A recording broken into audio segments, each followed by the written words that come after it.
बीकानेर से छोटे से गांव से आने वाली प्रिया सिंह मेघवाल ने अपने समाज, परिवार और पूरे राजस्थान का नाम विश्व के अंदर रोशन किया है। बॉडी बिल्डिंग के मामले में प्रिया सिंह को थाईलैंड के अंदर गोल्ड मेडल जीत मिला है और उसके बाद से ही लगातार बधाई देने वालों का तांता है। लेकिन प्रिया सिंह मेघवाल की जो कहानी है वो यकीनन समाज के लिए एक प्रेरणादायक है। ऐसा बताया जाता है कि मार्च 8 साल की उम्र में प्रिया सिंह मेघवाल की शादी हो गई थी, बाल विवाह हो गया था। जिस वक्त वो शादी के बारे में कुछ समझती नहीं थी, 7 फेरों के बारे में कुछ समझती नहीं थी, उसके बावजूद भी परिस्थितियों के चलते प्रिया सिंह मेघवाल की शादी हो गई थी। और उसके बाद जो उनके परिवार की आर्थिक स्थिति थी वो इस हालत में थी कि प्रिया सिंह किसी के भी घर पर जाकर झाड़ू पोछा नहीं करना चाहती थी। लेकिन उसके बाद जिस तरीके से प्रिया सिंह ने अपने पूरे परिवार के साथ में जयपुर में सेटल हो जाती है, वहीं पर ऐसा बताया जाता है कि एक जिम के अंदर नौकरी अप्लाई करती है, जहां पर नौकरी प्रिया सिंह की सिलेक्शन हो जाता है, प्रिया सिंह का सिलेक्शन हो जाता है और वहीं से प्रिया सिंह की जिंदगी की बदलाव की शुरुआत हो जाती है। सोचो कि कांटे ही कांटे मिले, फूल तो कहीं मिले ही नहीं है और फूल जहाँ मिले हैं वहाँ मैं जीत के आई हूँ। सफ़र की बात करते हैं तो सहयोग देने वाला कोई नहीं। उसके बाद में प्रिया सिंह अपने माता पिता के साथ में रहती थी, 5वीं तक की पढ़ाई की और उसके बाद ओपन परीक्षा के मार्फत बाकी की पढ़ाई की। और उसके बाद जब 2 बच्चों और परिवार कुछ आर्थिक तंगी से गुजर रहे थे तो इसी दौरान पूरा परिवार है वो जयपुर के अंदर शिफ्ट हो गया। उसके बाद में प्रिया सिंह ने एक जिम के अंदर अप्लाई किया, जहां पर प्रिया सिंह को नौकरी मिल जाती है और उसके बाद में लगातार प्रिया सिंह को वहीं पर पता चलता है कि बॉडी बिल्डर का भी एक कंपटीशन होता है।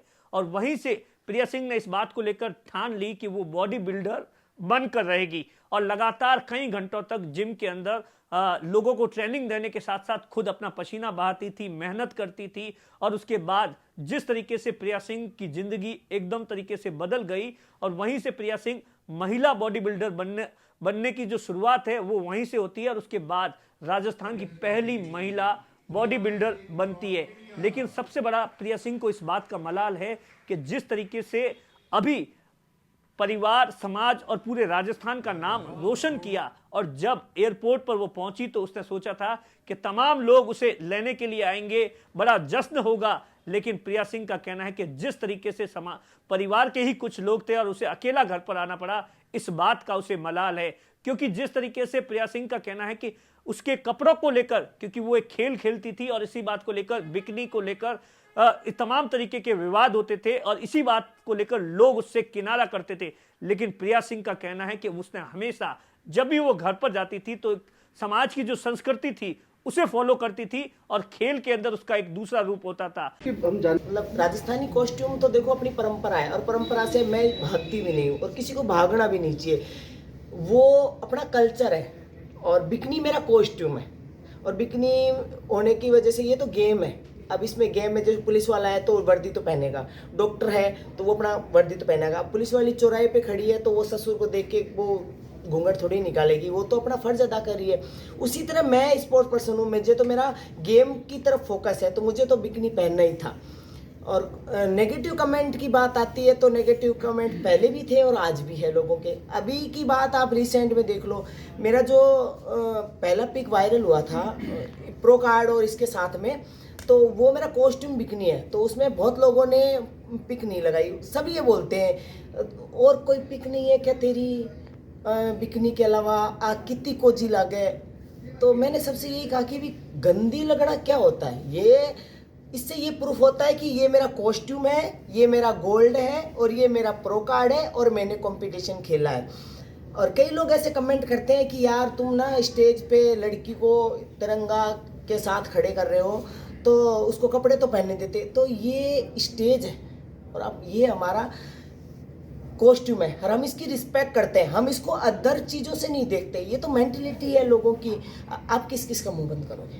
प्रिया सिंह मेघवाल अपने इंटरव्यू में बताती है कि किस तरीके से उसने संघर्ष किया ताकि वो बॉडी बिल्डर राजस्थान की पहली महिला बन सके और वो बन गई और उसके बाद में एक के बाद एक खिताब जीतती गई।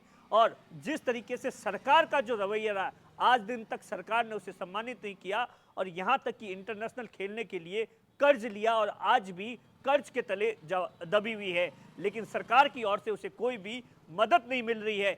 सफ़र की बात करते हैं तो सहयोग देने वाला कोई नहीं। जो भी बॉडी बिल्डिंग की है मैंने ये कर्जा लेके किया है और आज भी वो कर्जा नहीं उतरा है। और इंटरनेशनल रिप्रेजेंट किया था तब भी मैंने लाखों का कर्जा लिया था, क्योंकि आपको ये पता है कि इंटरनेशनल जाने के लिए लाखों रुपए लगते हैं। और हर एथलीट का, हर स्पोर्ट्स पर्सन का सपना होता है कि वो इंटरनेशनल जाए और अपने इंडिया को, अपने स्टेट को रिप्रेजेंट करे और गोल्ड मेडल लाए। तो जैसे मेरा फील्ड है, मैंने उसी में पार्टिसिपेट किया था और उसी में मुझे गोल्ड मिला था। गोल्ड के साथ साथ मेरे को ये प्रो कार्ड मिल रहा है। हमारे इसमें गोल्ड से ज़्यादा ही प्रो कार्ड की अहमियत है। तो ये भी इंटरनेशनल गोल्ड है और ये भी इंटरनेशनल प्रो कार्ड है। आज तक राजस्थान में नेशनल भी कोई प्रो कार्ड नहीं लाया, ये इंटरनेशनल है।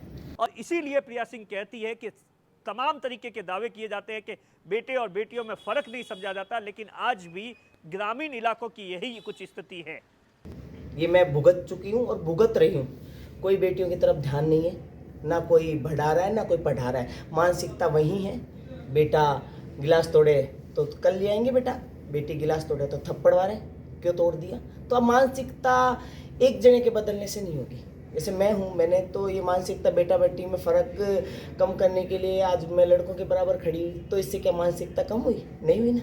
एक के करने से कुछ नहीं होता, सबको मानसिकता चेंज करने। हाँ, अब मुझे ऐसा लगता है कि मैं इंटरनेशनल खेल के आई हूँ तो थोड़ा तो मैं कुछ मानसिकता लोगों की चेंज होगी और डेफिनेटली होनी भी चाहिए, क्योंकि इस फील्ड में जब मैं इतना नाम कर सकती हूँ, शादीशुदा होते भी, बच्चों की माँ होते भी, तो अनमेरिड लड़की कितना नाम कर सकती है। या तो अपना फ्यूचर देखे या फैशन देखे या